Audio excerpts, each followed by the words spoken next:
Overwatch and the Guardian is the code name for the team that won't quit. Its purpose to force the normies to swallow the red pill against the narrative. A ruthless force determined to keep everyone asleep. They broadcast the truth on Rumble, on clouds dropping red pills every week. Overwatch and the Guardian, the narrative is We can't let it end like this! It's too late. defenders of the truth.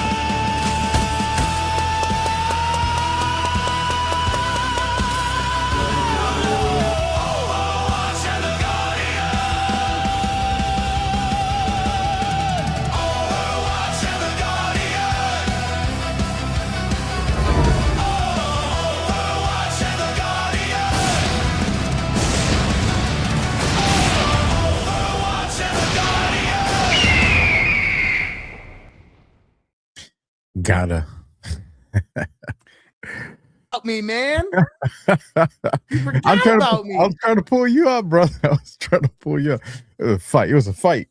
Oh, The struggle man. is real. What's up, Alpha Warrior? What's up, brother? The struggle is real. Good day, man. I'm in a good mood. Trying to play catch up with everything from today. Can't even get our banner right. There we go. Dude, so I did sit rep with CanCon a little while ago, and before we get into what we're going to talk about tonight, one of the things he was like, bro, did you see the aliens thing on the whitehouse.gov? And I was like, no, like, literally, I just came through the door with the family a few minutes ago. So I wanted to get your take on that. I can bring it up while you're I'm talking about highly it. disappointed. Yeah, I know, man. It People was like the government gaslit us on UFOs, right? Aliens.gov, and they make this whole social thing about abductions and everything like that, but it's really about illegal aliens. And I get it. Move on with a good thing to bring attention to another, right? I get it, but yeah, I think that the White House social media team has been screwing up a lot lately. Remember when they overhyped? I don't even remember what it was because it was the Trump accounts. Remember when they overhyped the Trump accounts with videos and stuff like that? And people are like, oh my God, what's gonna happen? What's gonna happen? And then all of a sudden it's Trump accounts. Like, cool, but guys, you're gaslighting people with conspiracy. they're Don't do trolling, that. bro. Yeah, don't do that. That is bad because you're gonna piss a lot of people off. Now, And I think and you know who's behind part of that. One of the contractors out there in the social media team. We know who he is, and he needs to be fired. But yeah, I don't know. I'm very disappointed. I think it pissed off a lot of people, especially with a topic like this. The White House plays it as if it's an insignificant topic to joke around with and troll with, when in actuality, you have General McCaslin, who's still missing, 14 other scientists and engineers that have died or are missing. You have whistleblowers that are in fear for their lives after they came out and gave information pertaining to these topics. It's a very serious issue. And, I don't like the fact that they play with it. And so, the Trump administration's not perfect. And I think they could fire the hell out of a lot of people in that White House social media department. That'd be my opinion. I know a lot of people are like, oh, it was funny. Yeah, it's funny. But it's funny they trolled. I'm going to give them that. But I'm also thinking, are we missing something? well, this is really interesting. So I just saw this comment on your YouTube, which FQIL hat 17. Dude, why aren't you watching on my channel? But okay. But anyways, he said, I'm still wondering what happened to Virginia Guthrie's mother. You remember what happened with all that? That just disappeared. It just stopped. That was it. What? Like, was she ever found? I don't know. That's interesting. There's got to be something here that we're missing. You got initiatives, Freedom 250, investments, working families, tax cuts, AI.gov. They're just trying. They're doing an illegal alien tracker, tracking all of the ones that are getting deported, and great, right? Like, I get it. freaking cool. But here's the thing: is right now we've had 2 tranches of information released about the UAP UFO files, and I wrote this post the other day, and let me read this to you because I think that this is really good assessment of the situation here. And this is the truth, and this is what I've been told, and this is what I've been following in the sense of all of this. You have Jared Isaacman, the head of NASA, comes out the other day, and he says that all of the information that you're getting on the UFO disclosure, there's no alien bodies, there's no recovered craft, it's just observationals. And he's right. So it's either that Isaacman doesn't know and is just being honest, or he does know and is covering up. It's one of 2 situations here. Although this brings into light something no one is talking about. The disclosure we are all getting right now is surface level. Yeah. Understand that, right? What does that mean? We're getting tier 1 disclosure.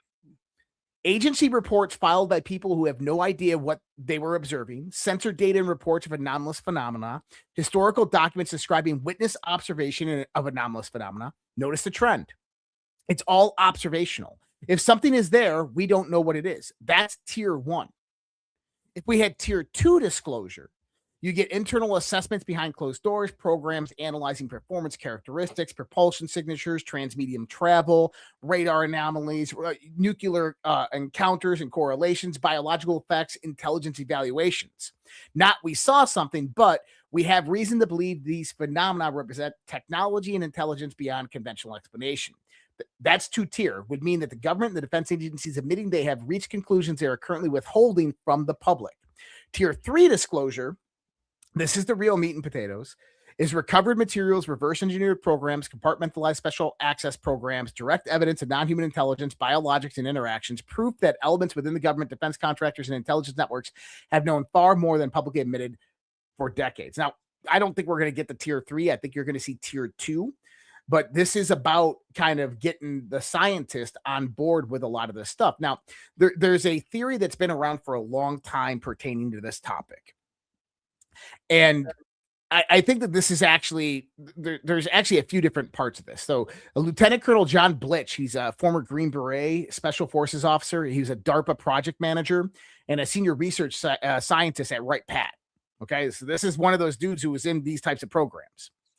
He says, I think the reason why Lou Elizondo is still alive and the reason David Grush is still alive is because the reverse engineering that has occurred is successful enough now that we can protect a fairly significant portion of the populace from abductions. Now, that's kind of interesting, right? Now, Tom DeLonge, a few years ago, he posted this tweet. And the tweet he then deleted right after. And basically what he said is that the idea of the hidden idea of this stuff within the SAP programs, USAP, WUSAP programs, within black budget programs, maybe it's not about not telling the people or keeping it from the people or hiding the technology from the world population, but maybe it's about hiding the technology from the extraterrestrials or the interdimensionals. That in the backdrop, we're actually going out and reverse engineering this technology, and we don't want them to know that we're developing this technology. And it goes to a theory in a book. It's called The Gods of Eden by Charles DeFort. And Charles DeFort, he came to the conclusion. By the way, Charles DeFort, he was really good friends with a senator, U.S. senator in the 1960s. In the 1970s, he wrote this book after apparently getting disclosure from this U.S. senator, The Gods of Eden. And in The Gods of Eden, he basically states that the humanity exists in a prison planet, that this planet is owned and we are property of some type of intelligence that is not human. And I think that that's very, very interesting because it actually coincides a lot with the conversation we're going to have tonight with hidden history, because that Charles Fort describes in The Gods of Eden that they kind of have a management infrastructure on this planet. And that is various different family bloodlines that ensure that the people remain at that level of cognizance of the existence of the universe and so forth, and that they never rise up to states and positions of power. And that those bloodline families have ruled for thousands of years. Now, that's kind of crazy. Have you ever seen the movie Jupiter Ascending? I have. Okay. So the whole premise around the movie Jupiter Ascending is that the Earth is a prison planet, that all planets of human beings are prison planets. Why? Because Earth actually derives from a different galaxy, or humanity derives from a different galaxy. They're one of the most advanced races in the universe, and the family, the Abraxas family, is highly advanced and owns one of the largest companies that brings longevity or infinite life to people. And how do they do that? They take populations of human beings and they use a special technology to produce a serum out of the death and destruction of human biological matter, and then they feed you that biological matter, and it expands and extends your life. Now, interesting enough, that sounds a lot like adrenochrome, in the sense of the symbolic nature of what it is. But the idea is still the same, is that humanity is ruled and dominated by these various different bloodline families, and that they rule and dominate through a hidden hand of power that is non-human or beyond our intelligence capabilities or technological capabilities. And I find that always a very, very interesting point, that everything always comes back to the same idea. And that I had a discussion with somebody that I know that was the same, one of the same people I've talked about before, that has really close information on these topics. And one of the conversations I had with this person, I said, look, one of the reasons why that we've hidden these programs, these black budget programs of reverse engineering technology in these projects and compartmentalized, and the reason it hasn't been released is to keep it from these family bloodlines, to keep it from the deep state, to keep it from the globalists. And he shook his head, yeah. And then he said, not only them. And so you have to bring this ideas. David Grush talked about how whether they're interdimensional or extraterrestrial, we don't know the origin of who did it, but they would fly a craft and we would track it and it would land and they would leave it for us to find. Now, why would they leave it for us to find? Unless that is someone flying under the radar of an adversary trying to deliver something to us, to give us knowledge and technology to help us advance, to help us fight a war that maybe they've been fighting as well. And I think that when we get to the root of all of this, what we're going to find out is that humanity is probably involved into an intergalactic war that is playing out. I don't know why. It just makes me think of this, like that there's various different alien races. We had last week, they were talking about reptilians and sectoids and grays and Nordics, and that what we're about to find out is that we're in the midst of a extraterrestrial battle or interdimensional battle between various different races of consciousness and beings, and that Earth is becoming this primer point in all of it. I don't know why. It's revelations, right? But I tend to think that that's kind of where we're moving towards. I was trying to see if I could find that clip from Jesse Waters where it talks about the 4 different beings. I thought I had it. I hope he didn't take it down. Let me see if I can find it, because I don't know if he specifically other. Nope, that's not it. I'm going through his feed right now. I got a clip we can play. Do you know which one I'm talking about, though? I do. And do you know who former U.S. Army Command Sergeant Major Robert Dean was? I don't know. He came out during the Disclosure Project.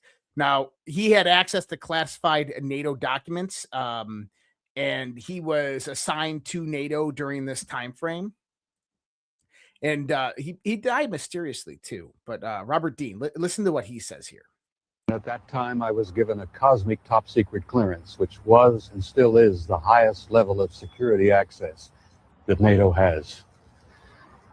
When I was assigned to the war room, I learned that a study had been initiated in 1961, and everybody was talking about it. They were gossiping about it.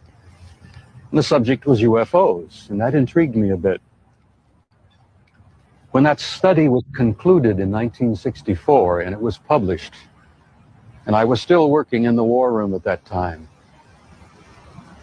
I had access to this document. I had a chance to read it. And having been exposed to it, I must tell you honestly that my life has never, ever quite been the same. because I read firsthand reports, verifiable NATO military material that indicated that the UFOs were not only real, but they represented something far beyond anything I had ever imagined before. When the study was concluded in '64, they concluded that there were 4 different groups apparently coming and visiting us. Out of those 4 different groups, one group looked exactly like we do, so much so that they could sit beside you in a restaurant or in an airplane or in a theater, and you'd never know. And that particular point bothered the military guys a lot. The point being that some of these people from somewhere could be walking up and down the corridors of SHAPE headquarters, or they could be walking up and down the corridors of the Pentagon. One day at lunch, a lieutenant colonel made the remark, he says, "Jesus, do you realize they could even be in the White House?" And there was a little forced laughter at that point, I remember, because a lot of us over the years have had some misgivings about the occupants of the White House.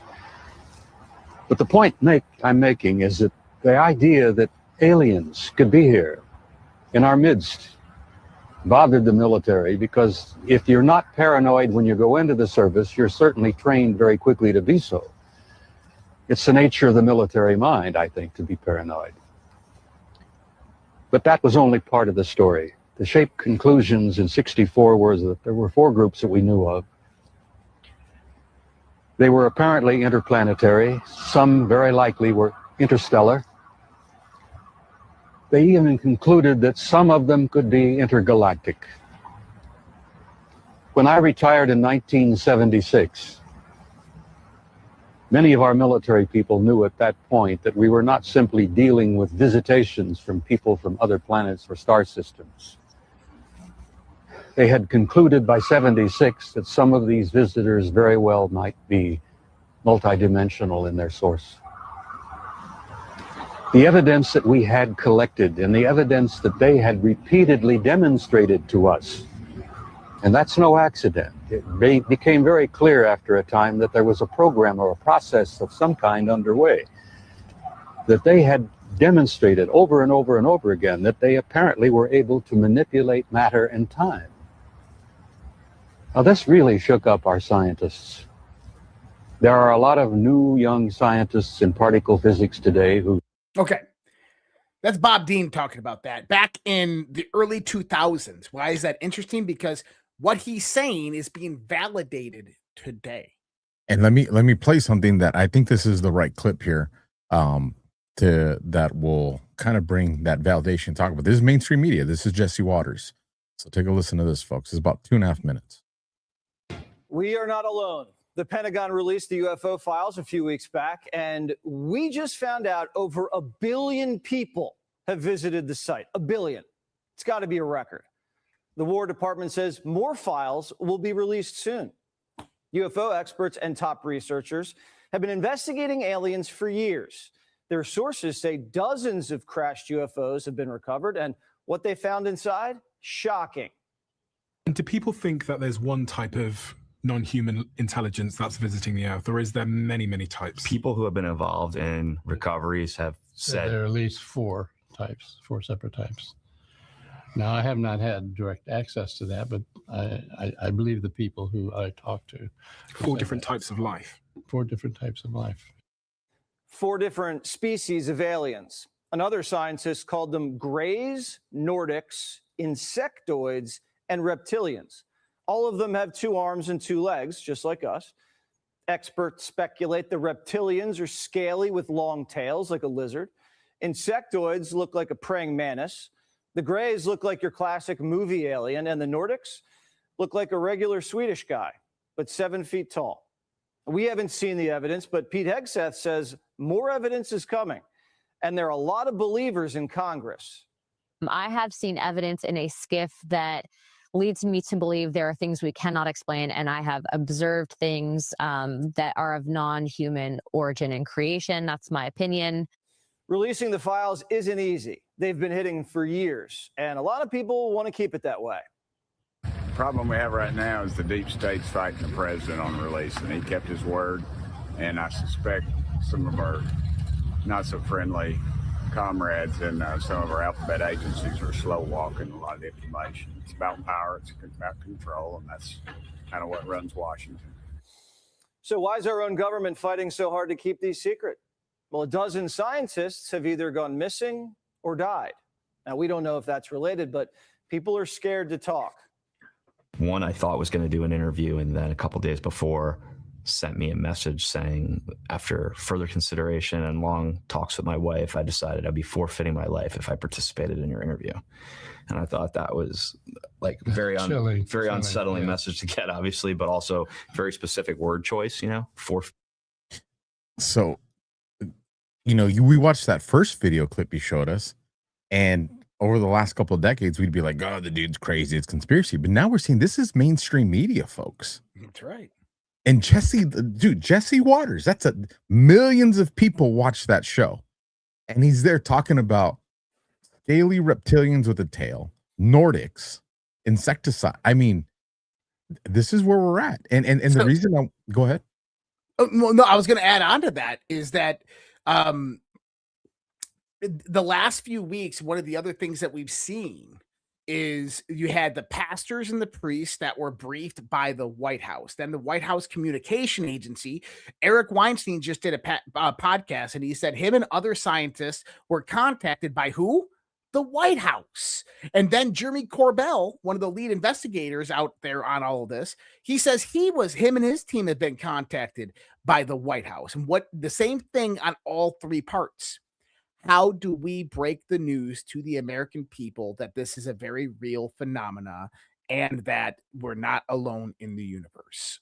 As in the Trump administration wants to put it out there. And here's what I think. I'll tell people, always reference, this should be your foundation. One thing that psychological operations, one of the main things, if put your bad guy boots on, is shock. Shock creates an overwhelming sense of emotion where people become very vulnerable. And if they're vulnerable, you can deploy an attack. And, we've talked about this before on all kinds of different shows. You revert back to Trump's playbook with COVID, right? He knew when they wanted to deploy the vaccines, he forced it early. He controlled minimizing their outcome. And I'm just curious, man, is that what we're seeing here? Does Trump know that whether you think Operation Blue Beam is legit or it's not, let's just say there's this apparatus that the deep state has and, a formula, a play that they were going to do. Is Trump removing the shock value from that by doing stuff like this, creating this website, alien.gov, having the whitehouse.gov redirect to it? Because if it just becomes this common conversation and it doesn't have the shock value, does then that mean that people are going to be a little bit more receptive when we start getting maybe those tier 2 disclosures that you're talking about? Yep. Yeah. So you're spot on right. And I think that this is one of the things that we've seen with the Trump administration over the last 14 months is they operate on a psychological level of drip, drip, flood, right? That is how they've been operating. I mean, in it's hardcore psychological dynamics of how they've been operating this, but they give out little indications here, little tidbits here, little drip here, a little drip there, and then all of a sudden the information is going to come out and people aren't that shocked. I mean, look at the operation they did with the Epstein information, right? I think it was a little bit different with the Epstein information because you had to bring about a national kind of understanding that, hey, this is a very real thing. You had to make it a dinner time conversation within the households of Americans, where we've talked about this before. In 2019, if Epstein was arrested, tried, and sentenced to prison, nobody would have cared because nobody knew who the hell he was. And he was a nobody unless you were in the circuits that we operated in. But as of when the Trump administration started out and the rumor that leaked that by Elon that Trump was in the Epstein files, this became national conversation on the mainstream news, on the mainstream media, within family households, within the scuttlebutt of office buildings, to where when the information did come out, it ruined people's lives who were associated and affiliated with them. And one of those families, by the way, is the Rothschild family. The New Yorker put out a great article a few weeks ago pertaining to how since the Rothschild family's associations with Epstein have been released through these documents, that the Rothschilds are losing massive amounts of business because nobody wants to do business with them anymore because they were affiliated with Epstein. And I find that incredibly huge, because if that happened in 2019, nobody would have cared. But because of the psychological techniques that the Trump administration used, that happened. And so I think what they're doing is they're building up this momentum for a big release. And so we're getting these small little tranches of tier 1 information. And one of the ideas behind that is to bring in scientists. So you're starting to see Neil deGrasse Tyson, Eric Weinstein. They're coming out and saying, Michio Kaku saying, hey, this stuff is real. Like this is very, very real. Like the government's putting it out there. This is anomalous phenomenon. This is very real. And what that does is that begins to set seeds in the minds of other scientists that, hey, this isn't some, balloon that's flying on a radar screen. This is very real, which means that somehow these things have instantaneous propulsion. They can defy gravity and are known basic understandings of physics. Why is that important? Because once that seed's set, you have the Bannister effect that comes into play. And now scientists begin innovating towards redeveloping that same level line of technology. And with artificial intelligence coming into the play, this begins to streamline it much faster than ever before. And I think that this is what the Trump administration is setting up things up for. This is why I wrote that whole blog on the 500-year leap. But this is kind of what we're seeing is they're laying the foundation for true disclosure. And this is why you're seeing people, like, honestly, like all those people that said that they were contacted by the White House. I bet you the White House contacted them and said, I want you to go out there and tell people you were contacted by the White House and that we were asking you how we should do disclosure. Because just think about that paradigm alone brings the reality of the situation towards everyday average Americans. And this is being reported on the mainstream media. So I think that it's really, really important because we have about 2 years left of Donald Trump in the presidency, and a lot can happen in that time frame. And I think one of the things we're going to see is we're going to see not only disclosure, but a lot of we're going to see the reality of the situation. I think that there's going to be a mass sightings that we're going to start seeing around 2027. And I think there's by the way, I think there's a reason why all this is happening. And this is the scary / blue beam shit, right? Everybody knows, like, oh, Project Blue Beam. Blue Beam is just discussing holograms. These things aren't going to be holograms. Why use holograms when you have the real damn thing? Dr. Carol Rosen, she was at Fairchild Industries with Werner von Braun, and they talk about the alien card, be the last one to played, breakaway civilizations, of how they have this tech. If you heard Bob Dean, one of the things that he said is that a lot of these species are interplanetary. What does he mean by that? They exist on our planet right now, or are on planets in our solar system. 4 different bases in the mountain ranges. Sedona is one of them. Washington State's another. I think there's one in Azerbaijan. There's one in Australia. But there's different mountain ranges. And these entities have bases there as well as we do. And I think there is part of a breakaway kind of clandestine civilization that has all of this. But I think it's all leading up to 2027. I think that there is something coming. And I don't mean like it's going to happen. I mean, something is literally coming to our planet, and it's going to be here in 2027.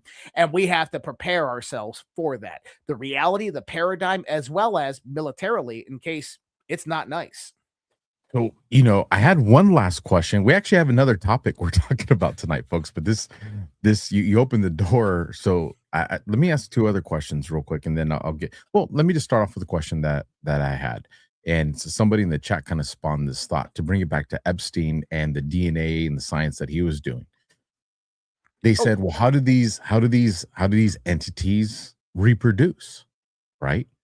And what is the probability, or, is it even a possibility that Epstein was working in collaboration with, these beings or a sector of these beings, because they're trying to create a way to reproduce their DNA, but to have a more human-like physical, body. So where it's not scaly and a tail, but it's maybe the mindset, or maybe, I don't know, special powers or something like that. Do you think that's even possible, or would they be too sophisticated to even care? So I think that there's a few ideas here because I've been in this world of the UFO UAPs for a long time. And I've met a lot of people that have claimed to have worked in these things and then people that prove to me that they worked in these things.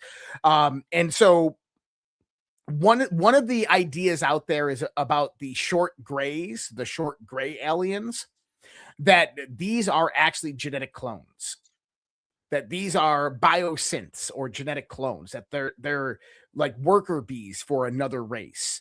Some believe they're reptilians. I don't know if I believe that. There's another theory that they're actually humanity 50,000, 100,000 years in the future that started cloning themselves, and you have this genetic abnormality that happens that transforms them, and they're trying to fix and repair their DNA by coming back here right before the time that the genetic manipulation actually began to start. Like, that's a great theory, right? Because the Greys are the ones that actually go out there and abduct people. The Nordics, the ones that look like us, and now some of them are 7 feet tall. Some of them are actually 6 foot, 6'5", 6'3", 6'6". These are the ones that look like you and me. The women are shorter, between 5'10", 5'9" to 6'5". But here's the interesting thing about the Nordics, or at least this is, I wouldn't even say this is rumor mill. I think that this is kind of just knowledge within the UFO communities, is the Nordics are refugees. That the Nordics there were small populations of the Nordics that came out here in the 1950s and the 60s, and they set up all throughout Nevada and various different secluded areas. And that they live here right now, and they're the ones that work with a lot of our scientists in these labs.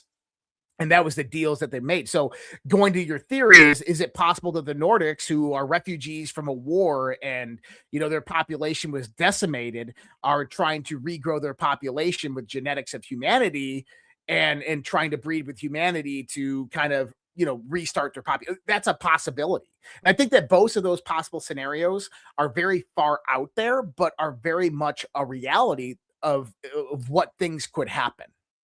I want to bring up, I went to the Devil's Google real quick just to bring up something real quick, just to give people a kind of a visual aid of some of the stuff that we're talking about here. And this one kind of, it captured it. It's an art illustration, but we're looking at like the Greys being the ones to the far left, that reptilian one, or insecta, whatever Jesse Waters called it, being the one. And then we're looking at these, the female male to the far right. This is these are the ones that are described as the Nordics, correct? Yes, those would be the Nordics. And some people actually called them the Pleiadians. Very interesting. Well, then here's the other question that I have to kind of bring it back. If we know, let's just say Trump and his administration, or I would even go far beyond Trump, the Sovereign Alliance, if they knew that there's this alien species that's en route to our planet. Remember? And to bring it to a famous phrase we all understand, nothing can stop what is coming. We've kind of all interpreted that to be part of this psychological warfare against the deep state cabal, and nothing can stop what's coming. But what if nothing can stop what's coming is we're minimizing that's meaning to being, this, but the true meaning is no, nothing can stop what's coming, like from another galaxy. Yeah. And the reason I say this is, so what if this sovereign alliance is, when they get here, they're going to want to negotiate with the governments of this world. Well, if it's a deep state cabal that's doing that negotiations, maybe that doesn't vote well for the peasants, right? Us. But if it's a sovereign alliance that's now in control of the world, that's going to negotiate whether it's the future us or this other entities, that's kind of irrelevant to the question I'm asking here.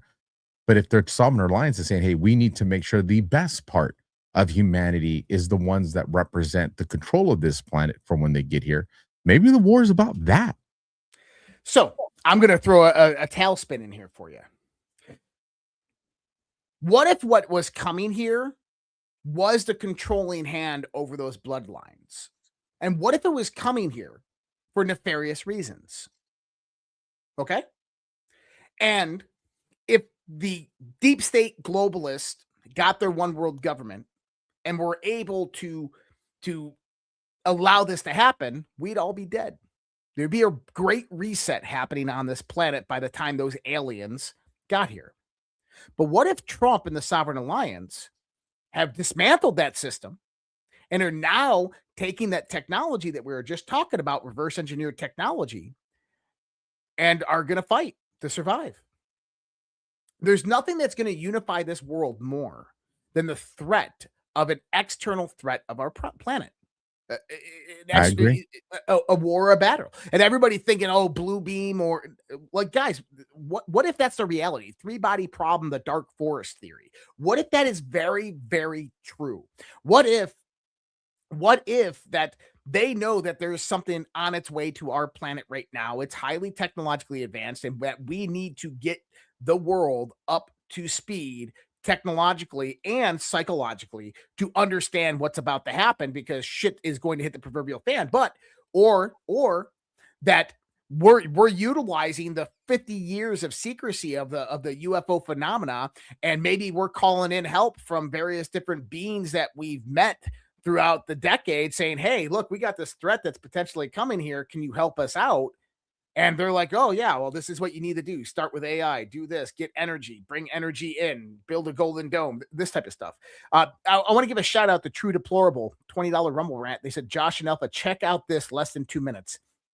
And this is Amy Eskridge. So she was one of the 13 scientists that has been killed over the last few years under mysterious conditions. But listen to what she says. This guy, this investor, brings hell to our house 3 times. I was present for one of the times. I happened to be home from Seattle at the same time that Hal came over, and I sat with him in my dining room over there at the dining room table, and he was talking about ultra terrestrials.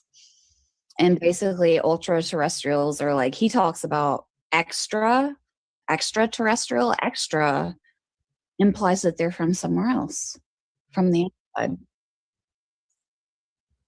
Extra implies they're from not here, from outside. Ultra terrestrial, They're from the doll universe. they're not necessarily from the outside, they're from here. Oh, They're so from- they're like ascended beings, or No. so then they're you, high No. IQ. So the ultra terrestrials, I'll just tell you, the ultra terrestrials, I think, have you heard of the P-52s and the P-47s? Do you know what that is? They're us from the future. They're from here. They are you. They are me. They're from here, from the future. P-47 is present plus 47,000 years. P-52 is present plus 52,000 years. And basically there's a calamity, right? So there's like a apocalypse scenario in the near future. It wipes out most of like everything, man. And there's the ones that go underground and survive, right? And then there's the ones that somehow stay on the surface and miraculously don't die. Whoa. Now, Amy Eskridge was killed about, unalived herself a month later after that. And she had a paper on anti-gravitation that she was about to publish. And those circuits knew. Now, I would disagree with Hal Puthoff and Amy Eskridge on one thing. The P-47s and the P-52s, I don't believe it's present plus 47,000 and plus 52,000.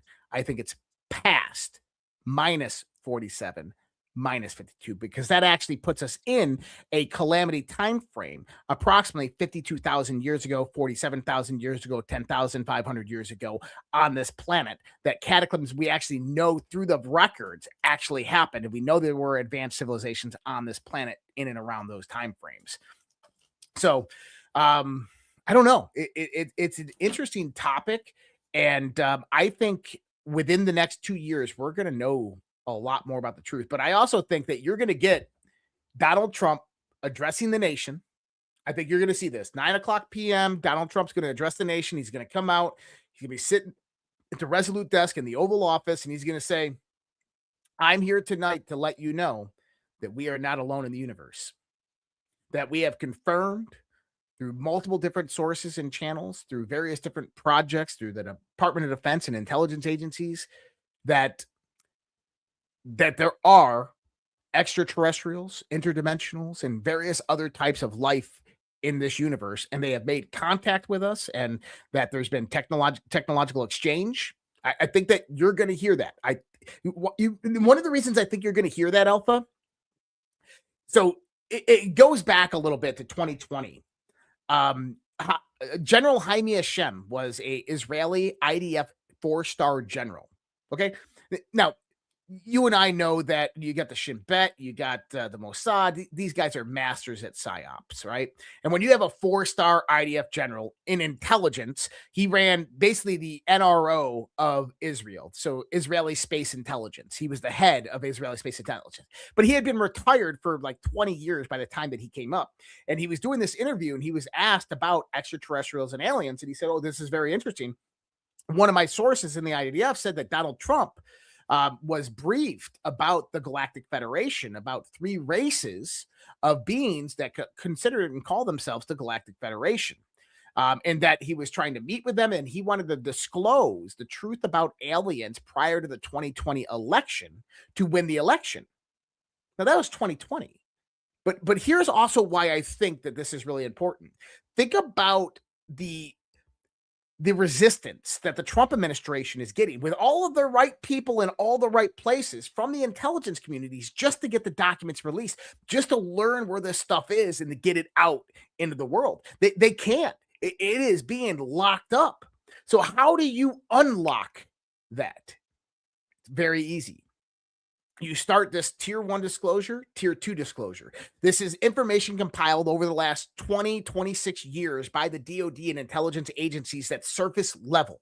But then you add in sensor data, sensor information, radar data, analysis through various different think tanks within generals and within the intelligence community. You put that out there. Say, hey, this is what we have. And then Donald Trump comes out and says, we're not alone in the universe. We've recovered the technology and we have it. Once you have that, those systems that are in those black budget operating programs, they no longer have to be black budget operating like that. Now they can actually go out there and get commercialized funding for this technology. So, and then whistleblowers come forth. And I think one of the things you'll see is a whistleblower act that will come out that's going to protect people in those projects that come forth with their stories with no prosecution. And once that happens, it's a flood. I want to address a comment. Polisco in the chat says, and I brought this up because I've heard this in all kinds of different platforms. The deception of Satan is strong. The Hollywood goals will pay a high price for misleading the public. And here's the thing. I agree with you, Polisco. But when I look at this from an operations mindset, and if I was the bad guys and I was trying to work on the behalf of Satan to mislead the public, I wouldn't be doing it this way. I would have continued doing it the way they were already doing it. What do you think Hollywood's already been doing? Look at how many generations of Americans we've thought we were free, and it was the illusion of freedom.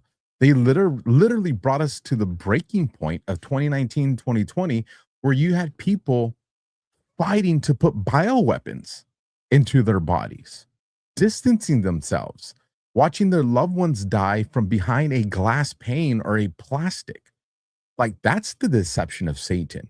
You would keep pushing forward with that. What we're seeing here is an operation that's saying, don't trust the government, question everything. Here's some technology that's been hidden from you. Hey, here's the countries that are probably not our adversaries. Here are the countries that are probably not our allies. That goes completely against the element of control they already had. And so I think you're not wrong on that thought process. I just think that we were already in play in that process. And I think what we're seeing here is the good guys putting a full stop to that to bring us to the conversation that you just articulated. It's a lot to take in, bro. Like, Yeah, I'm not gonna lie, that's deep, dude. It is. And here's my comment on that person is, like I've said before, not everything is the Jews and not everything is Satan. We just lost like 800 people watching the That show. we did. And I'm sorry, but No, you know, I if you agree with believe you. if You you know I believe in agree with you. demons and you believe in angels, and you have to understand that angels appear to people before their eyes, translucent, vibrating with light. Think about that for a second. And if they are truly divine and godly, then beautiful, but they utilize the same techniques. So, I mean, it could be could it be angels and demons and the divine realm coming down here? Sure. But then why are they flying craft and using technology? Everything that I've heard about demons and jinn and the Ashfara and all of these things, never once have they showed up in a craft or technology. So that is something to think about here, and also to think about that God. Why would God limit the expansive of the universe to just one creation? I Why know that that's hard for a lot of people. why would God limit us when he created us to be so spectacular in our thought and creativity? Yet when you look at every institution on this planet, whether it be government or religious, they're all about control and confinement. Every single one of them. And you can pick whatever your favorite religion is, and there's still a practice of control and confinement. Yep. And I don't listen. If you subscribe to the Bible and Scripture, Jesus flipped tables, folks. He flipped tables because he didn't like the way people were going about stuff. I see that you have a video. Is that kind of cued into this conversation, or is that going into the next conversation? No, that was not no. And I mean that next conversation can be exactly this conversation. I don't think it really needs to the change or modify, because it is the same conversation. It's a conversation about deception. It's a conversation about Yes. control. It And does. if we go back to the intentionality, and this is one thing that I've always done, know your enemy. And what I think that means is to put yourself into the mind of your enemy. Try to understand and analyze internally through thought process. If these people show a lack of compassion, then try to see things from their perspective through a lack of compassion, right? And when we start to look at the globalist and all of this stuff that's happened over the last 100 years, you have to start maybe analyzing things differently. I have two different frameworks for this. Number one, that they're narcissistic, they're evil, they're controlled by something else, as well as they don't care for humanity, right? But when we start to put that on a large scale, that doesn't really make sense. When you start integrating millions upon millions of people, is it that all of the psychopaths in the world all found each other and they all gathered together in rings of power and ruled and dominated the earth? Is that even logical? Or maybe it's something else and something different. And obviously, there's ideological frameworks that operate within this construct, but there's another theory out there, is that you have the idea of secret societies and the role of secret societies have played in this world, at least within elite circles. And this is kind of what I was insinuating towards when I was talking about if these extraterrestrials had family bloodlines on this planet that were the managerial role. And let's assume that secret societies were the recruiting centers for this, and that information then gets out to the people that then lead the organizations and become the world leaders and stuff like that.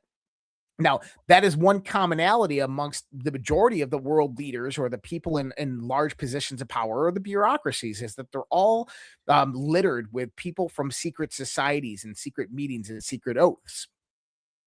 Well, what if some of that knowledge that they all had was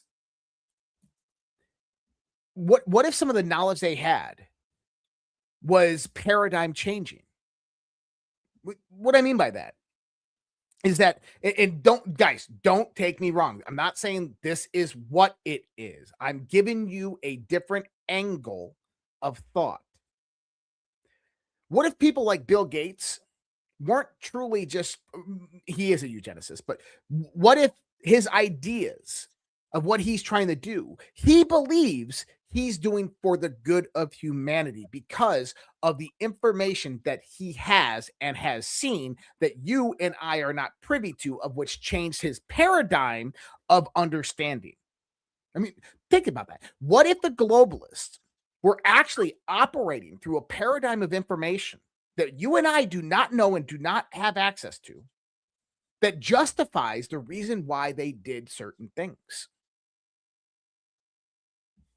I still think they're evil bastards. I do too. I do too. I hear But you have to hear- bring in this. You have to look at all different angles, and this is an angle that we truly have to operate at, because right now we're cheering for Team Trump, but Trump's a multi-billionaire. Elon Musk is a multi-billionaire. Peter Thiel is a These are very wealthy and powerful people within this infrastructure that we're talking about, and they have different ideas of how they're going to implement the future for humanity. And I love the way that they're doing this. America First, Sovereign Alliance. You have the multipolar dynamics that are being built out, new economic systems. I love this because this is what America needed. It needed this level of a refresh. This is what the world needed. But at the same time, they come from these same circles. So if there is this pillar of knowledge, then they know it as well. And if they know it as well, then they're obviously implementing their agenda towards the same ideals, just doing it differently. I hear you. I mean, I would break it down. I mean, that'd be a whole completely different show. Let me bring this. Well, hold on. Colleen said that's a stretch, Josh. No, it's not a stretch. I'm sorry. I'm going to disagree with everybody out there that says that's a stretch. That's not going to, that's not reality. Bullshit. I'm telling you right now. Listen, is if you had something that was, if you knew paradigm changing information that you knew was 100% true and accurate, and you couldn't tell people, but you still had to lead them. It's hard to digest it when you're looking through the perspective of the villain. But we've seen this perspective delivered in movies countless times. For example, the president of the United States, Armageddon, knows that there's a planet-killing asteroid that's on its way, and he says, "Well, we're just not going to tell humanity because what benefit would it be there? Our last days would be full of chaos and anarchy." Yep. That's that paradigm in type of information that you're talking about, and we usually can. We can rationalize that when it's coming from the perspective of someone we see as the good guy. But when we put that into the perspective of the villain, we struggle with it. So I get that. I do want to bring Colleen's super chat from YouTube on the screen. Drop $5 super chat, says Ishmael Perez says that we have until November to disclose, or the aliens will disclose. Now, the reason I want to bring that up is because I have heard some information with this concept, but a little bit different. It's kind of why I presented that earlier point on the Sovereign Alliance taking control of the planet. The kind of backdoor information I was given, and I wouldn't say it's from a position of authority, but it's from someone that I know talks to people. Their position wasn't necessarily a deadline for a date. It's just that date correlates with our elections. And why does that matter? Because we have to show, and when I say we, I'm talking about the government, Sovereign Alliance has to show that we're in control of this planet before they get there and say we're taking control of this planet. Good call. And that's kind of how that's been kind of pushed into my realm of, hey, do an assessment on this and what would this look like to you, and then start seeing if you see patterns that represent that. And that's why I presented that question tonight, because we're seeing patterns that could potentially represent that. It's very plausible with this drip disclosure and in everything that we've had. I do want to get into one of my Rumble ads, and I'll give you a chance to look for one, Josh, if you have one, or if you want to show your website. You're going to see something populate on the screen that looks like a QR code right now. Better not be Wise Money Israel. It is not. How many of you guys want a free military bag? You're probably going to. Check this out.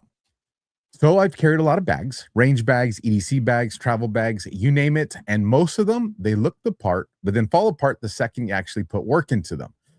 This one's different. The Patriot Cash Tactical Shoulder Bag is running MOLLE webbing across the body, meaning you can attach pouches, clips, whatever your setup calls for. The zippers are full length, which is always great. Two-way, actually smooth, water-resistant fabric, micro mesh padding on the back so you're not sweating through your shirt, and it's fully adjustable.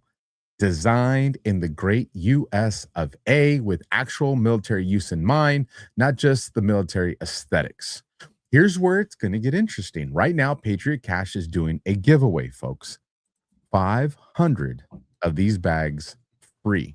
Normally retail at $79, but you just cover the shipping this time. And they're stacking it with a tack right strike pocket knife on top of all of that. Razor sharp, compact, the kind of blade that actually earns a spot in your carry rotation, and that's also going to be free. So look, before you think I'm trying to oversell it, it is a sling bag, but it's a well-built sling bag from a company that actually gives a damn about quality. And right now it costs you nothing but shipping. That's a hard deal to argue with. So that link's going to be in the description, or go to getpatriotcash.com/alpha. And that's cash, C-A-C-H-E. So getpatriotcash.com/alpha. Grab the bag, grab the knife, and go actually use it for something. That's the whole point. You guys, folks, you'll see that down in the description. Again, free military shoulder bag plus a pocket knife. Just pay the shipping and handling. And Josh, if you got lined up, the floor is yours. Yeah, Rumble didn't give me garbage. So what I do have lined up is something that Alpha and I, we've had Terry on a few different times. And this weekend, this Saturday, there is an informational session going on to learn more about LifeWave. And I know Alpha doesn't have this up there on his website yet, but if people are interested, for Alpha's audience, you can just go to the bottom of this page and register for the Zoom call. Terry is going to be on the Zoom on Saturday.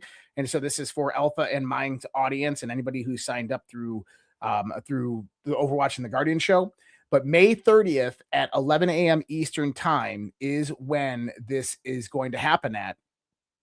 And you can go sign up. I think maybe it's at 10 a.m. Eastern time. I should probably check real quick. Yep. It's 10 a.m. Eastern time. So 10 a.m. Eastern time.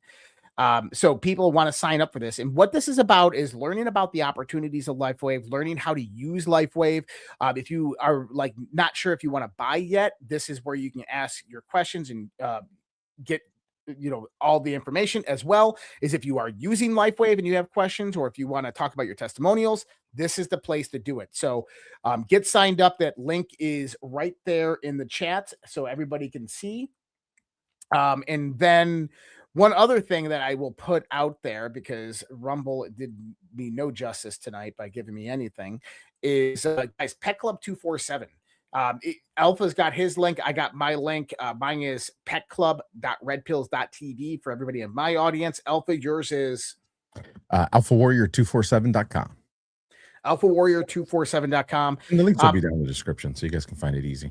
I want to read you something for Pet Club, and people out there who understand what Pet Club is, or people who don't know what Pet Club is. This isn't just about pets. They have products that are for people as well. And I got a testimonial today. I want you to listen to this. Let me tell you my story. I have multiple sclerosis, and I walk with a walker. I decided to try Pet Club's Enforced Coriolis versicolor. After only 2 weeks, I was able to walk without the walker. This stuff is a miracle. I want people to listen, to truly understand what that person just said. Okay? And so that is for my audience out there. That's obviously petclub.redpills.tv. For Alpha's audience is Alpha Warrior 247. Alpha Warrior 247. So go and visit those links if you want to try out the Coriolis versicolor or any of their products, because they're fascinating. They're awesome. And then I just want to show people that bag, so if they're curious, because I know that QR code is small, but there it is, folks. There's the sling bag. Pretty badass. So, and here's the other thing. Van purse. Here's the other thing. Hey, if CCW, people often wonder, because I know I did, yeah, you guys promote this stuff, but do you really use it? And so you guys have seen, since Josh started talking about LifeWave, you haven't seen me reach for my neck. So what I'm going to do, go right here. And you just froze. Oh, and there it is. If you listen, I use this stuff. I think it's phenomenal. It was my 12 hours was up at 10 o'clock anyway, so I just took it off an hour early. But it is. And folks, you guys hear me say this on Just Alpha all the time. Yeah. Nothing changes. Got my Aeon and my Ice Wave right here. Nothing changes if nothing changes. Take a shot at it. See what happens. Most of the people that we connect with always have some type of legitimate, money back offer, something like that to put out there. So again, there's that. So I want to play a clip because we were going to talk about, well, I mean, we're still going to talk about it, but we're going to get into kind of the Federal Reserve, the Titanic, and stuff like that. And there's a video clip right here. It's a short one. It's a short. And I want to play it. And I want to get your take on this, Josh. So here's 90 seconds, or a little over 90 seconds of something interesting. The sinking of the Titanic. While the official story was that the Titanic collided with an iceberg, theories surrounding the event suggest that there was more to the sinking than a simple accident. The Titanic, built by the White Star Line, owned by the International Mercantile Marine Company, and had strong ties to J.P. Morgan. Morgan had massive financial interests in the ship, and although he had originally planned to travel aboard the Titanic, he mysteriously cancelled his trip at the last minute. What makes the Titanic disaster particularly suspicious is the presence of several key figures aboard, men like John Jacob Astor IV and Isidor Straus, among other prominent magnates who were opposed to the creation of a centralized banking system, the Federal Reserve. Astor, a real estate magnate, and Straus, the co-owner of Macy's, well, they were vocal critics of the financial monopoly being established by these banking elites. Some theorists believe that their deaths, along with those of other passengers who opposed centralized banking, were no mere coincidence. The sinking of the Titanic, which took the lives of these influential individuals, removed obstacles to the plans of the banking elite, specifically J.P. Morgan. The Titanic eliminated critics who posed a threat to the Federal Reserve's creation just 1 year later. It very well may have been a deliberate strike designed to remove anyone who could impede the rise of a centralized financial system, where private bankers controlled the issuance of currency, interest rates, and ultimately, the entire economy. Listen, before you get into this, let me ask the audience a favor. Whatever platform you're watching on, hit the thumb, hit the heart, share it out. There's a massive audience watching on all the platforms right now. So me and Josh just want to say thank you guys for that. Thank you guys for the support. You know, we put this content out for free. So when you guys share it, that helps us to generate the revenue we need to take care of our family. So if you guys can do us a solid, and like I said, leave a comment, share it out, and hit the heart, we would appreciate that. Bro, you know, we've heard a lot about the Titanic and the Federal Reserve. We have Trump that he's brought up just recently this past week, the auditing of Fort Knox again and the gold. And, you know, I think most Americans don't see a sovereign USA if the Federal Reserve continues to exist. And we see Trump saying, hey, Jerome Powell's poop, he's done. He's being fired. He's already gone. Kevin Morris is already the chairman of the Federal Reserve. There we go. Now, going back to the video, I've talked about this at length before. This actually starts much before it. You know, you go into Andrew Jackson. They tried to assassinate him 23 times because he created the greenback and didn't want to create a centralized bank. Abraham Lincoln didn't want to create a centralized bank. A lot of people kind of go towards the Act of 1871, the Organic Act of 1871. I tend to kind of move away from that conspiratorial area because the Organic Act was really just an expression, I believe, of Article 3, Section 10 of re-implementing the kind of structure. But it did have some significant parts there. Is in 1868, the U.S. took a loan out from the Holy See of the Vatican. This comes after, you know, a few decades after the Vatican almost went bankrupt, and they were bailed out by two massive families, also known as the Black Nobility, but the Black Nobility called it the Rothschilds and the Sassoon family. And then the Vatican Bank started handing out loans throughout the world. And in 1868, the United States took out a loan from the Holy See. Then you had the Organic Act. And then in 1874 is when the codified version of the U.S. Code came out. This is where we first had the U.S. Code become to get organized. And this started to change a lot of the laws and infrastructure in the United States. But it was such a great economic time frame for the United States of America during the Industrial Revolution that people really didn't notice kind of the darker side of what was being set up and implemented, because this was seriously a 150-year conspiracy unraveling with various different small pieces being put in place. And you had American aristocracy. And you still have it today, American aristocracy. I would even say that the Trump family is American aristocracy. But you had American aristocracy, the people that came over in the founding of this country, or even before that, that didn't look at themselves as globalists or Europeans anymore, or part of the British Empire, but looked at themselves as established within the United States, and that they were the power elite structure of the United States. And one of those families was the Astor family, John Jacob Astor, that you just heard about. And he was friends with the vice president of the United States of America at the turn of the century. That, by the way, was the vice president at the time under McKinley, was Teddy Roosevelt. So John Jacob Astor, I mean, Teddy Roosevelt, I believe he was governor of New York, and Astor's ruled and dominated New York. This is where you had the Waldorf Astoria that Trump actually renovated back in the 1980s. Now, something interesting happens. McKinley is shot in Buffalo, New York, and then Teddy Roosevelt rises up to the presidency. And he's notified by John Jacob Astor with a letter congratulating him while he was still vice president on becoming president of the United States of America. And this happened within just like an hour after McKinley was killed. Now, it's interesting because this is in like 1892, 1893. I mean, there is no email. There is no national television. How did John Jacob Astor, how did the news get from Buffalo to New York to New York City to Washington, D.C. that fast with a letter and a courier that's going to take 4 or 5 hours on a horse? Unless John Jacob Astor knew. And so, Teddy Roosevelt comes into power, and he really revolutionized a lot of what our government was at the turn of the century. A lot of the things that Trump talks about, tariffs and everything like that, Teddy Roosevelt was instrumental in this. Well, Teddy Roosevelt ended up leaving, and that's when you have Howard Taft come in. And Howard Taft was a commerce secretary under Roosevelt. And Howard Taft was kind of like a Democrat in disguise. He'd be a neocon today. And he began undoing a lot of the things that Roosevelt had did. By the way, Howard Taft, for people that don't know, is, I believe he's Bill Clinton's great uncle. Yeah. Interesting, right?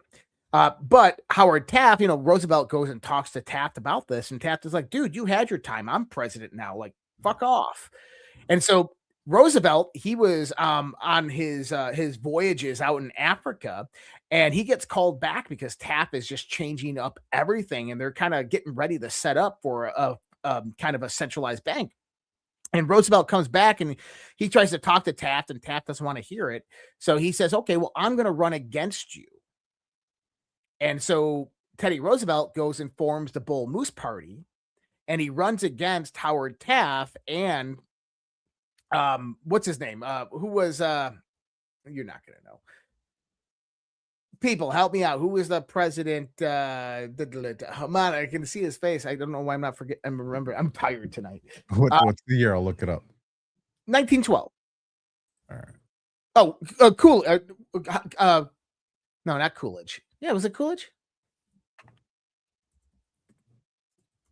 Hold on. People probably don't even know. Woodrow Wilson. There we go. Woodrow Wilson. So elected in 1912. Yeah, you have a race in 1912 with Teddy Roosevelt, Bull Moose Party, Howard Taft, the incumbent, and then Woodrow Wilson. Well, here's the problem. It was because Teddy Roosevelt ran against Taft thinking that he could beat him. He split the Republican conservative vote in half, and that's what actually caused Woodrow Wilson to win with only like 31% of the vote. Well, Woodrow Wilson was the candidate for the bankers and the globalists, and this is where it all begins to get set up. I mean, in 1910, you had the Jekyll Island Club that gets set up, and this is Senator Nelson Eldrick. And Senator Nelson Eldrick was married to a woman, Ariana, I think her name was, but she was a Rothschild. And they start bringing in a bunch of bankers and collaborating with a bunch of bankers, names that everybody here would all probably know. Some of the names that were members of this club, obviously Paul Warburg. You have Arthur Shelton. You have J.P. Morgan, James Piermont Morgan, right? So you have Henry Davidson. Probably don't know who that is. Platt Andrew probably don't know who that is. But when you go into this,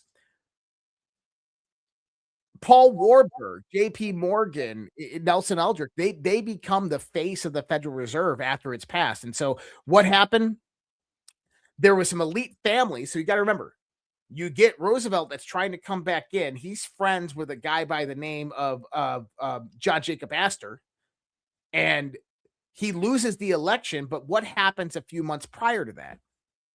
You have various other aristocracies in the United States that get taken out. Levi Strauss, you have Guggenheim, you have Astor. They're all on the Titanic, invited there for the maiden voyage by J.P. Morgan. They all went to London. They all got on, and the other 10 members never showed up. And these were the 3 points of resistance for a central bank. And the reason they didn't want a central bank, because they already had all the money, control, and power in the United States under their own thumbs. I mean, they had monopolistic control of various different industries. There was no reason to have a centralized bank. The only thing that a centralized bank would do is give bankers more power and authority over power and authority they already had. And so they stood in the way of it. And they went down with the Titanic and were killed on the Titanic. And then you have the election that comes, Woodrow Wilson gets into power. And then on December 24th, 1913 is when the Federal Reserve Act goes in front of the House of Representatives and gets passed. Now, it's very interesting because the majority of the House and the Senate were on Christmas leave at that time, but you had over 2/3 majority of the House and the Senate in session on that night to go in there and pass the Federal Reserve Act, of which it did pass. And people are like, well, it was never ratified. Everybody has, each state has their own constitution, which has to ratify it, but it is part of U.S. law and U.S. code. Now, the interesting thing about the Federal Reserve Act is that it was on a 20-year charter. So this wasn't like we're going to implement a central bank and it's going to be permanent. This was, hey, we're going to bring in a central bank. Let's see how this operates. We'll give it a 20-year charter. And then after this 20 years, we'll come back and we'll decide if this is the way that we want to go. And so the Federal Reserve is basically negligent within the first few years of its formation. It just kind of,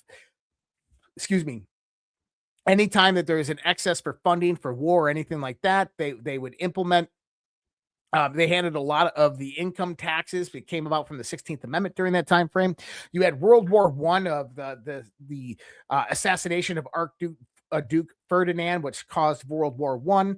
The U.S. got involved. And that's a conspiracy in itself. But the U.S. got involved. The Federal Reserve helped to fund a lot of that with war bonds, and they managed a lot of the war bonds. But after World War I, something very interesting happened. You have what's known as the Roaring Twenties, and this is where crime and criminality spread massively within the mafiosos, and they gained their tracks within a lot of the cities. But also businesses just skyrocketed during this time. And one of the reasons was because of the accessibility, the cheap capital that was coming from the Federal Reserve banks. The Federal Reserve would basically operate with other charter banks. So if you had small hometown banks, they'd be contacted by some of these bigger banks saying, hey, we have some excess cash. Do you need cash to loan out to the people? And most of these banks were like, no, we're good. We don't need anything. And, the farmers are like, no, we're good. We don't need anything. And so what they did is they reduced the interest rates to almost near zero.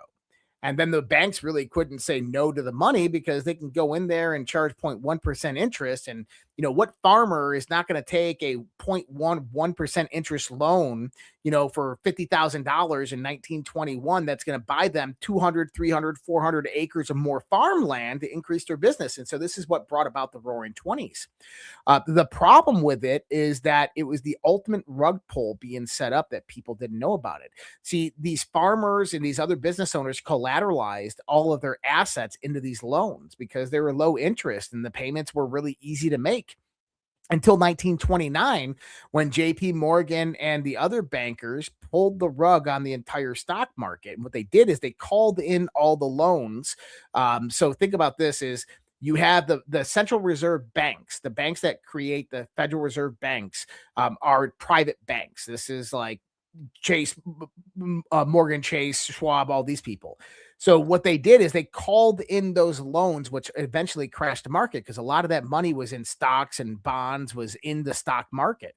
So when the banks called in the loans, everybody shorted the market. Well, they shorted the market before, but the market begins to tumble and everybody starts losing everything. And then all the smaller banks have to call in the loans. Basically, if you get a loan called on you, you have to pay back that loan immediately. And if you don't, they take your collateral. And that's what happened. They took the collateral from the farmers because they couldn't pay back all their money, and all the business owners, and they accumulated these assets. Now think about this. What happens when 20% of the farmers in the United States of America no longer own their farmland? Well, who's going to work it? Oh, well, what happens right after 1929? What do we enter into? The Great Depression. Why? Because of a drought? No, that was desolate and barren farmland that was left desolate and barren for a reason. See, people didn't work the farms, and the farms went desolate and barren. The Great Depression happened because of the economic turmoil created through the creation of the Federal Reserve. It was designed to happen. It was designed to happen because why? Remember, the Federal Reserve was on a 20-year charter. So if it was established in 1913, the 20 years is 1933. It was on the clock. So 1933, the United States was headed towards what? Bankruptcy. We were in the midst of the Great Depression. So they have something known as the Emergency Banking Act. Okay? Emergency Banking Act gets pushed through Congress. There's one part out there. It's House Joint Resolution 192. Okay? House Joint Resolution 192 creates what's known as the Federal Reserve Note, as well as the Emergency Banking Act makes it illegal for American citizens to own gold and silver. America goes out there, they confiscate all the gold and silver, they melt it down, and they start handing people Federal Reserve notes, 1933. What happens to that gold and silver? It gets kept at Fort Knox and in the New York Fed. In other words, so from what I understand, is that the U.S. government was like, hey, the central bank thing isn't working in 1933. We're just not going to renew the charter. And the Federal Reserve came back and said, oh, not so fast. You owe us money. All that interest you have to pay us. And the United States is like, well, we're bankrupt. And they said, well, confiscate the gold. Confiscate the gold to pay the bankers. That's how the Jews ran banking for a long time. And this is what you get from the Rothschilds, right? So 1933 Emergency Banking Act comes into place. They confiscate all the gold. And then what do? They re-sign the Federal Reserve Act. And you get a 100-year charter on the Federal Reserve Act from that renewed point. It comes up to 1933. Now, interesting enough, 1933 is the same year that the same banking interest. By the way, Paul Warburg, one of the idea generators behind the Federal Reserve Act. If you don't know Paul Warburg, German-trained banker. He was one of the chairmen of the Federal Reserve. His brother is a guy by the name of Max Warburg. Why is that interesting? Because Max Warburg was the chief, basically the secretary of the economy in Nazi Germany under Adolf Hitler. So Paul Warburg, the chairman of the Federal Reserve's brother, was the basically the main banker for the Nazis. Okay. So during this time, 1933, the Nazis are rising up. And this comes about, if you don't know the story behind why Adolf Hitler did what he did, it's very, very interesting. It came about because of reparations due to the Treaty of Versailles. After World War I, is basically they implemented such large constraints on the German people that they couldn't survive. They were continuously in economic depression. And they had to do something because they couldn't develop various different industries. They couldn't have weapons. Now, this is also kind of interesting in context because it was during this time that obviously European bankers began to finance Nazi interest and the rise up of Nazi interest during this point in time. And this is where you get various different Western financiers who go out there and you have Fritz Thyssen. Have you ever ridden in an elevator and seen the name Thyssen on it? I have. Yeah, that's Fritz Thyssen. That was the name of the bank was Union Bank, Union Capital Bank, or something like that. First Union Bank, I think it was, but they were actually charged under the 1917 Espionage Act because they were funding the Nazis. I went to school with Thiessen. From Ah, very, now very, interesting very enough, he was the chairman of the company, and one of the other people at the company. I love how this goes out. One of the other people at the company was a guy by the name of Prescott Bush, and he ends up fathering a few kids, George Herbert Walker Bush. Yeah. So he was also, by the way, charged. He was also the guy who went from OSS to Bro, this CIA. all comes full circle. Oh, this is all full circle. Operation Paperclip. This was the funded scientist from. So one thing that I think is really important for everybody to understand when you're looking at this conspiracy, we always think governments and intelligence agencies, right? Because that's what makes it sound cool. But what you don't see is you don't see private industry and corporations. Start labeling intelligence agencies behind the corporations that are operating within that framework. When you start to look at the 1920s and 1930s and 1940s, you have to take that stamp of the corporations that were operating, the bankers that were operating within this. Union Banking Corporation. And so you also had, it was Prescott Bush, and then you had Harriman, House of Harriman, which Prescott Bush worked for the House of Harriman. And by the way, Harriman is the one that funded George Bush's campaign in the 1980s to run for president, and then funded Bill Clinton right afterwards.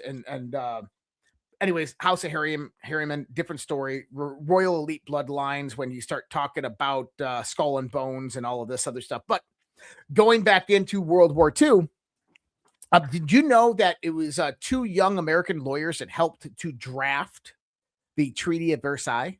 I didn't know that. Now, I said that the Treaty of Versailles is the main reason, right, why the Germans actually did what they did. Well, one of those guys, they're brothers. And one of those, the attorneys, one of them they were brothers. One of them's name was Alan Dulles. Oh, shit. Listen, if you've been following the Operation Gladio series, Dulles is all over the place here. That's right. Now, Alan Dulles, he then proceeded over the Nuremberg trials. And why did he do that? Because he was the one that goes out there and says, put that one to the side, put that one to the side. We want to take these guys. Now, that's where it gets really, really interesting, because this is where Operation Paperclip comes into play. Now, at the time, you remember, we didn't have the CIA or the NSA. You had the Office of Special Services, the OSS, through the U.S. Army. Now, the U.S. Army had to recruit a lot of different people into the OSS, primarily people who spoke German. So it was being a lot of the Jews that had immigrated during World War II from Germany into the United States that got selected and joined the army, that got selected to operate in OSS.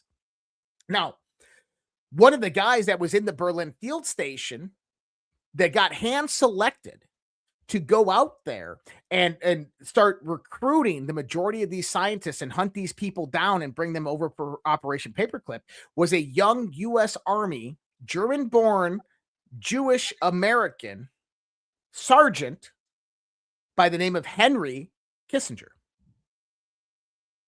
I mean, you start to go through this trail of shit and you're just like, you gotta be shitting me. Well, no, this is Foil Hat 17 in the YouTube chat says the Bolshevik Revolution. Here, let me play a clip. Go ahead to the Bolsheviks. And the reason I want to play this clip, because this is a clip from Boone Cutler. Okay. And this video clip has not gotten the airtime that it needs. But something you said a few moments ago, Josh, is everybody wants to look at governments. Mm-hmm. They don't want to look at other stuff. And he makes a comment here when you listen to him, when you speak, it's only about 45 seconds, about saying about Democrats, saying about Republicans. So let me just play it and you guys listen to what he says here, and rest in peace, we all miss Boone. But this is a very important clip. and the Bolshevik Revolution, the stuff that happened in the street also happened politically, and we're not talking enough about political warfare. The Vanguard Party is a revolutionary party, and these people that are working within that party, within the Uniparty, are knowingly and unknowingly pushing a new world order agenda, and they must be stopped. The argument is no longer Republicans versus Democrats. That right there will get you confused, and it will slow us down and create lag time to which we will not recover. It is time to shift our focus on the Uniparty. Those that are not fighting for America, those who do not represent Americans, should not be our elected officials. Give yourself a round. And I want to play that clip because you're bringing us all full circle. And like, we said, when we kind of were shifting gears a little bit here, Trump brought Fort Knox back into the media this past week. Yep. He brought it right back there.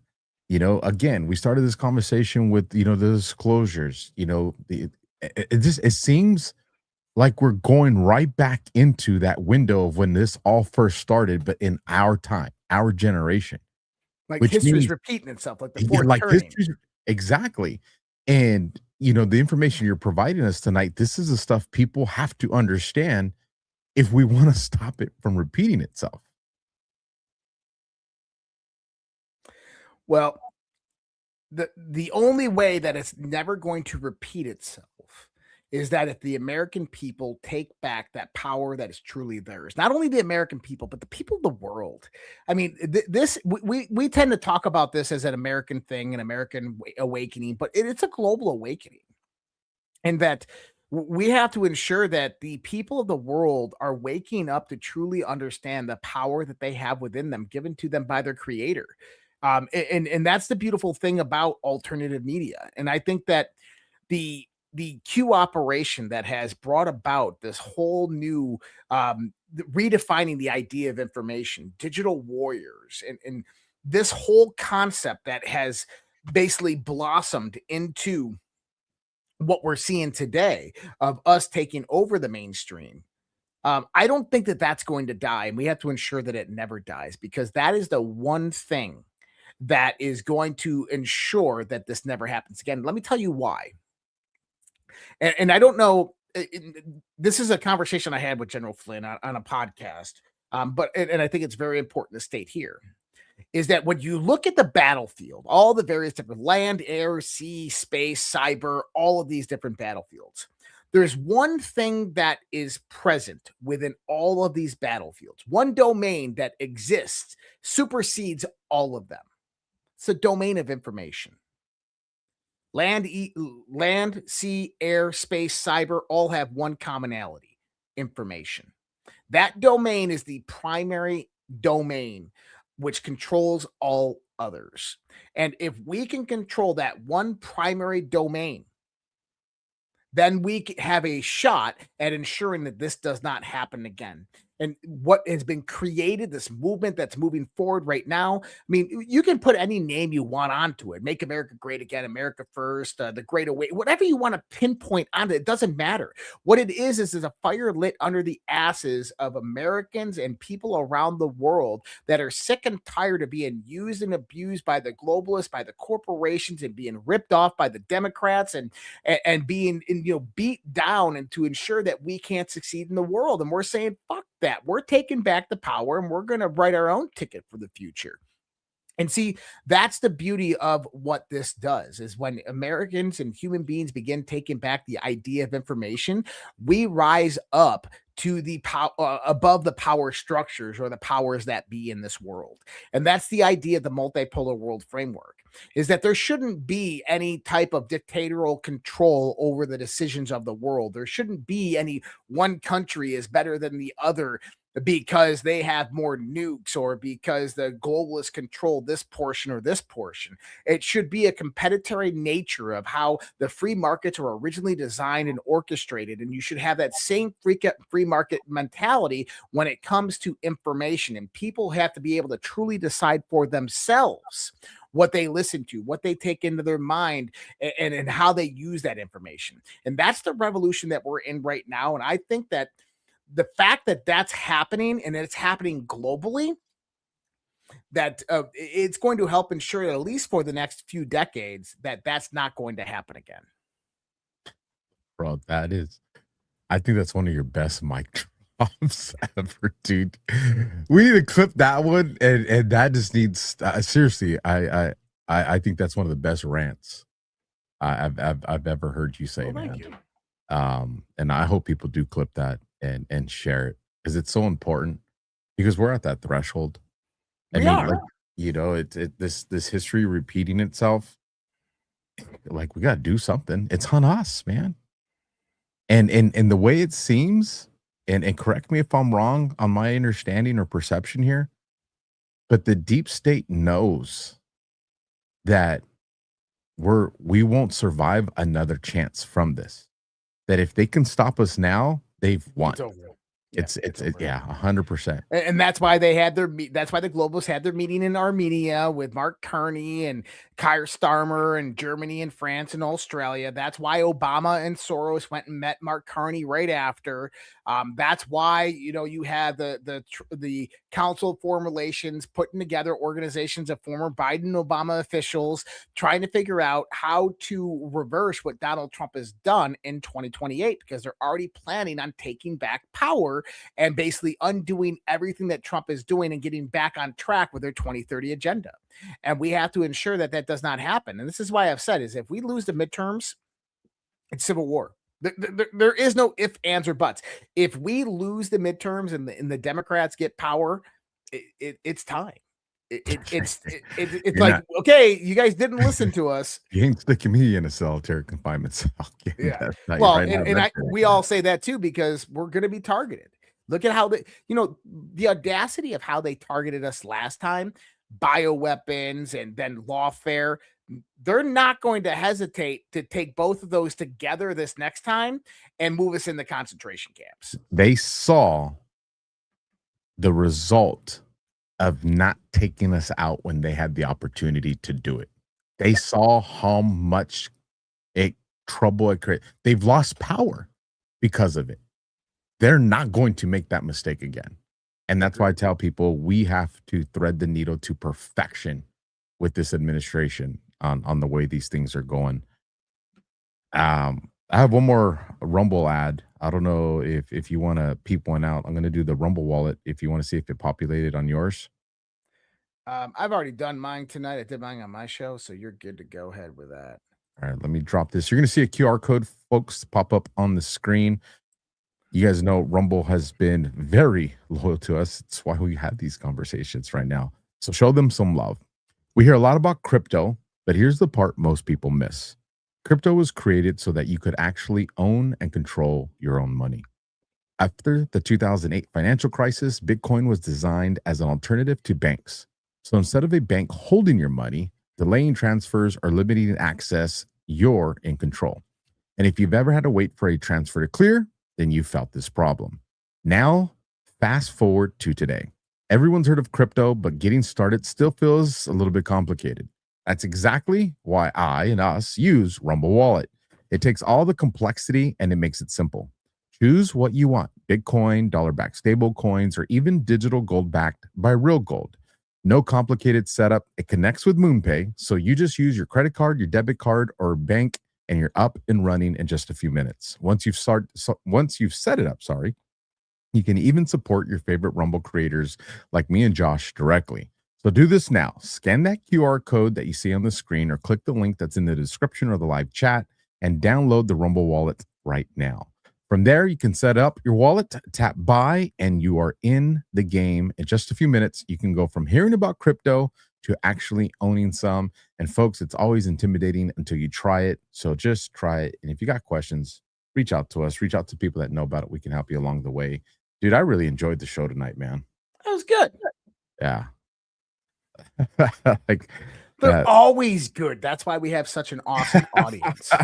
I'm like, you know what? I'm going to start having my own little thing of popcorn right here. That's just like, I'll tell you folks, the treat that it is to co-host with this dude right here and to learn and have these conversations is, I feel really lucky.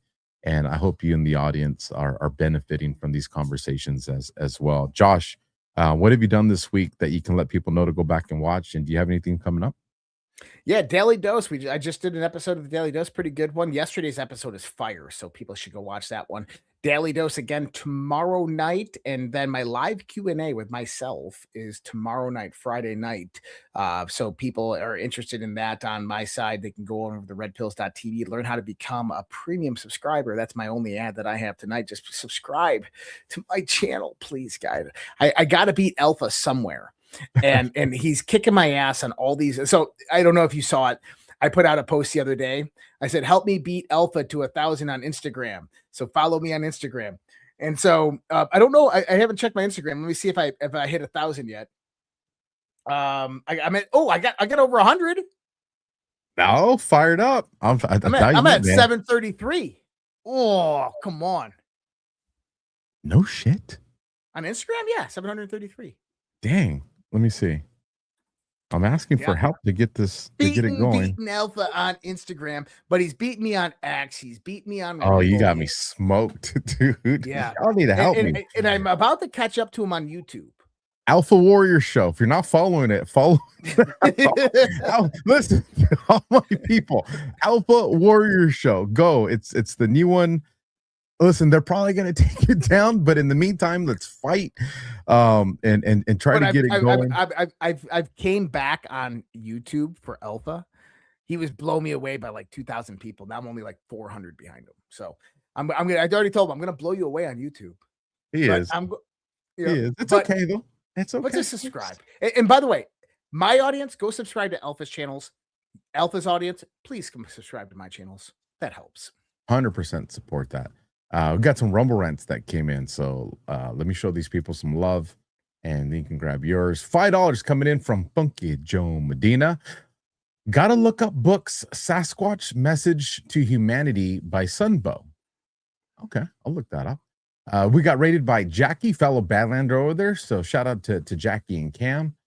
$5 from Princess of Galindo's. My favorite duel. Just want to say hi and to thank you all for what you do. Thank you guys for the support. $10 coming in from Roleary 910. Can you provide a replay for the LifeWave presentation on your website? 7 a.m. is too early for a Saturday. I'm very interested. I'll tell you what, we'll reach out to Terry and maybe we can have her do a Saturday that's a few hours later for all of us on the West Coast. I'm pretty sure she'd be cool with arranging something like that. So Roleary, keep an eye out for that. And again, you've seen it scrolling across the bottom of the screen, life.alphawarrior.tv and life.redpills.tv. Go and check out that LifeWave. It is freaking life-changing, as all these great sponsors that we have, folks. Dollar for dollar, boycott YouTube. The Nordics are tall men and tall women. The world needs to be transitioned. Don't Donald and Melania have blonde hair? Well, look how tall Baron is. I see where you're going there, boycott. $5 from Lauren Prida. Thank you, Josh and Alpha. You guys walk. And my apologies, Lauren, if I said your last name incorrectly. And then the last one, $20 from the Boom Diggity, Dr. Juliet Ingle, Bloodline Connections to Paperclip/NSA/MK Ultra. Very interesting interview. This information is at the 11-minute mark to the 15-minute mark. And there's the link. I will grab that link and I will drop it in the chat for everybody so you can take a look at it. Josh, I'll turn it over to you. All right. Just a few $20 Rumble Rant, True Deplorable. We checked out that link. Appreciate that, True Deplorable. LM Evans gifted 5 subscriptions. Thank you so much, LM Evans. $20 Rumble Rant from RPG 3573. This is a deeply disturbing to me, but not unexpected. I'm assuming the conversation that we had tonight. And then we got rated by Blue Eyes 88. Thank you so much, Blue Eyes. Appreciate that. That's all I had. That's all we got, folks. Let me make sure that I didn't have any on YouTube. Did you check your super chats? Yeah, I read it earlier. It was the one from Colleen Wright, 444. Yeah, no, we're good. All right, cool. That's all I got. Well, then, folks, we're going to do the OG song for the outro. Do us a solid, folks. Seriously, we really appreciate it. Share this content out. Hit subscribe, hit the heart. My audience, once you're done doing it here, run over to Josh's platforms, do it there. And then likewise, we appreciate you guys. Good night. God bless. And Semper Fi.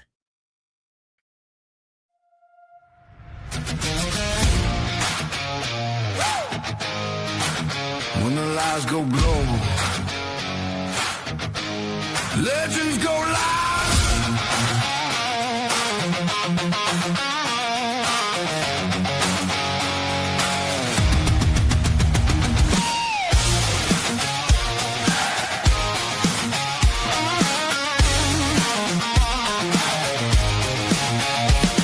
There's a war and a signal, a ghost in the feed.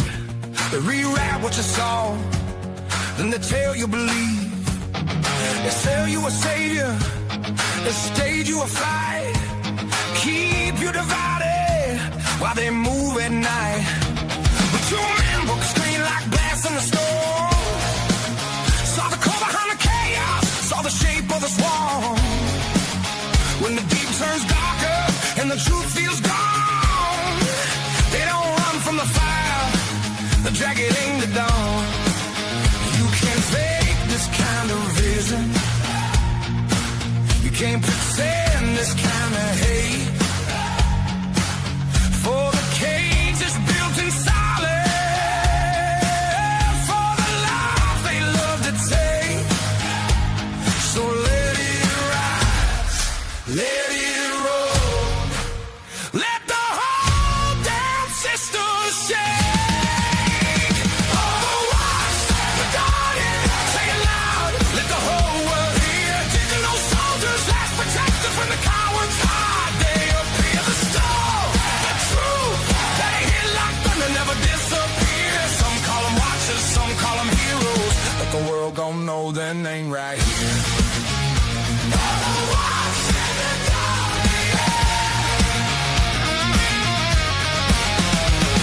Overwatch, nigga sharp, mind like a blade, intel unmatched. She's a trap in the shade, buys a clip, pulls the whole head down. Turns whispers into blues, turns panic in the ground. The Guardian, Marie Forge, you got 4 hands. Tactical operator and the hardest black lane from rifles to microphone, the same old, same fight. Now the mission's on the air and the target's in sight. Let them copy your words, let them cosplay your pain. But pretend to watch the title, but they can't stand the rain. Cause legends don't burn, legends don't break. They turn pressure into flame. Overwatch, the Guardian, say loud, let the whole world hear. Digital soldiers, last protectors where the cowards hide. They appear the storm, the truth, they hit like thunder, never disappear. Some call them watchers, some call them heroes, but the world gon' know their name right here. Overwatch and the Guardian.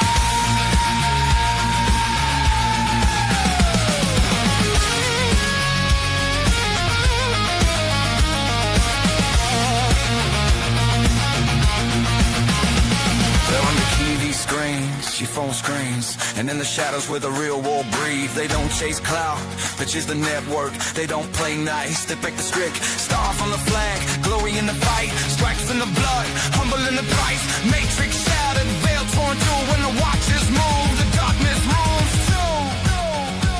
So if you're still